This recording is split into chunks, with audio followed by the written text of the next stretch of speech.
Hello everyone, it's Enzo Z here. Today, please join me in my morning walk on a chilly Tuesday morning. So the other day I had an epiphany. Well, actually, just kidding. I never had an epiphany. I think Apple has brainwashed me. Like, every time I leave an Apple product, I always keep coming back to it. There's something into it that makes me come back. I was a fan of smartphone ever since I can afford one. The very first smartphone that I had is an O2 Mini, and then I had the HTC. I forgot the model of the HTC, but everything is a Windows phone. And then in 2007, when the first iPhone was released, it blew me away. So I had that first version of iPhone.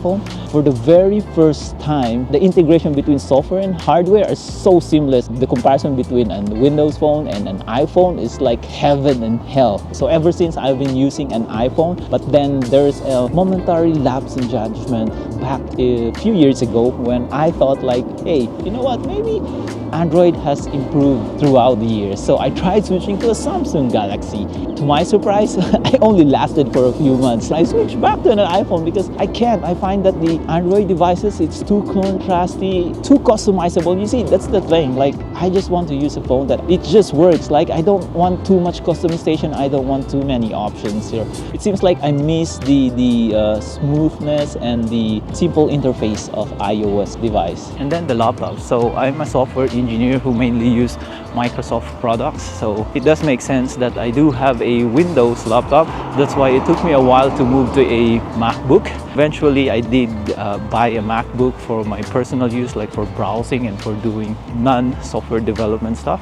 And from there, again, the experience was so great. As long as I'm not programming, it was great. Back then, I mean, the tools that I use doesn't have a Mac OS version, whereas now they do have. The MacBook was really good and I really like it for my personal use. So I have the Mini, I had the Air, and then now I have the MacBook Pro again, a 2017 version. I'm still using right now my 2017 MacBook Pro. It can still handle 4K video editing using DaVinci Pro. To be fair though, I mean, right now it's a bit sluggish now in terms of watching YouTube videos. Like, I don't know, once you start watching videos, somehow it clogs up the memory. But aside from that, everything else is fine. I did contemplate of having a Windows laptop, but then after doing some research, I couldn't find anything that will match the beauty of a MacBook in terms of hardware, in terms of software. Again, the integration between the software and hardware is really good, and it doesn't get outdated because they haven't changed the design, right? You never feel left out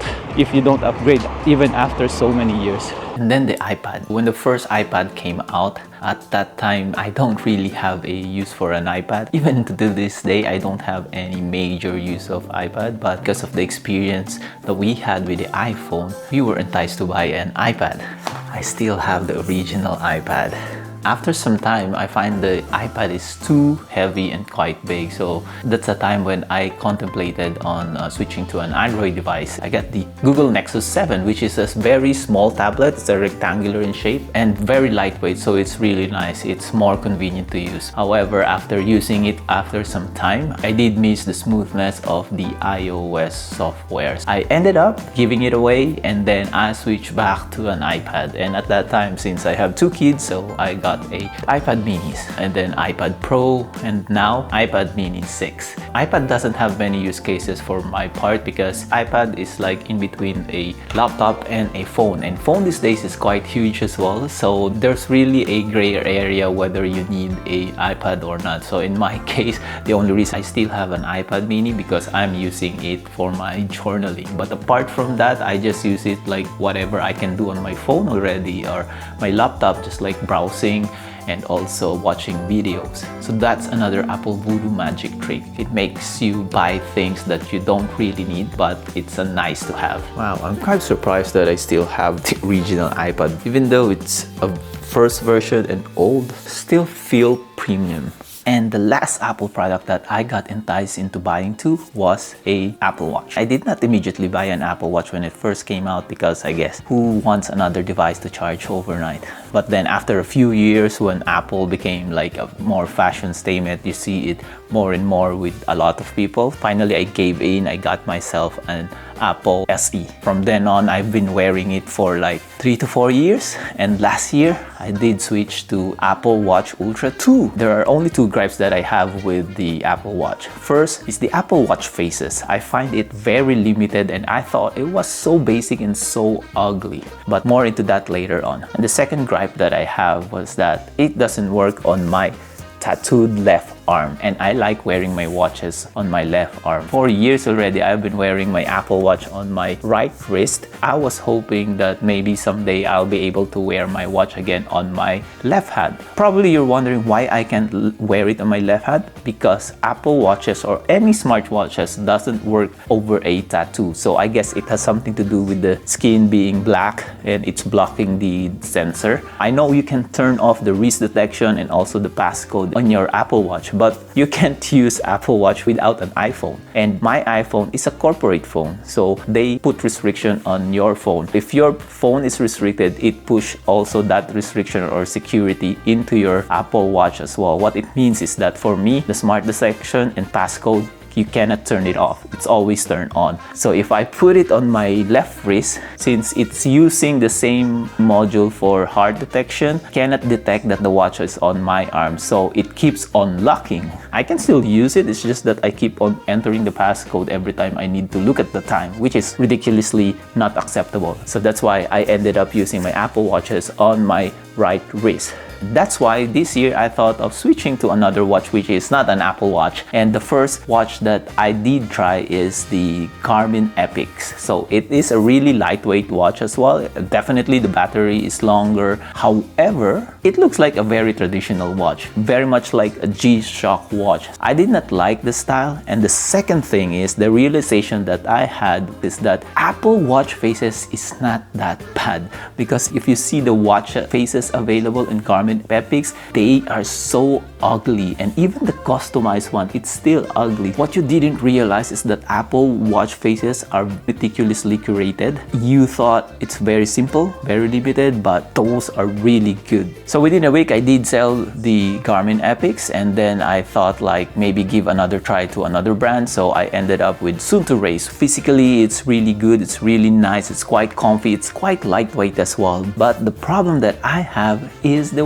watch faces again. This is an AMOLED screen, but they only have like 10 watch faces. Most of them are like black and white, and you can't even change the color of most of them. I mean, I don't care much about the complications. Well, actually, that's another thing. The complications, they're very minimal that you can customize, but the worst thing is the color. It's either you can change the color or you can change the color, but it's very minimal, as in like a whiff of that color. You can't change the entire watch face. It's a bummer. It's like it has a good AMOLED screen, but you can't maximize. The menu looks very colorful, which is nice. So that's why I was hoping they can apply that one on the watch faces. After 2 weeks of not wearing an Apple Watch, I did miss how it looks. It's the feel. It's something like it's so perfect. So I ended up getting an Apple Watch Series 9. But now I have a dilemma because I can't keep two watches. It sounds like from my story, I'm buying a lot of stuff. However, you don't know. I keep on selling stuff and then buying another one. So I do buy and sell instead of like keeping them. Now I have the Soon to Race, which I really love the physical design except for the watch faces.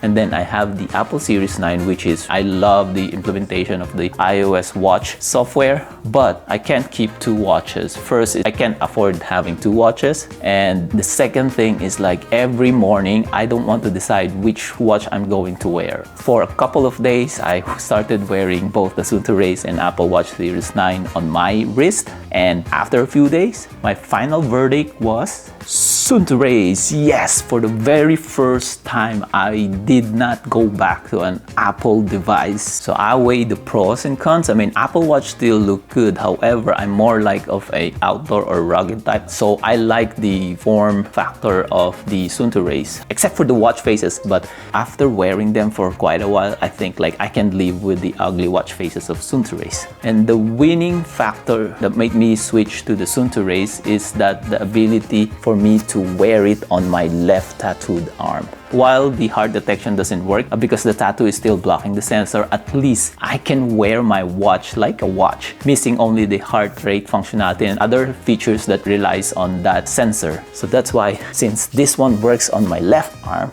it's a clear winner against the Apple Watch. It's crazy. For the very first time, I was able to move away from an Apple device. Whew.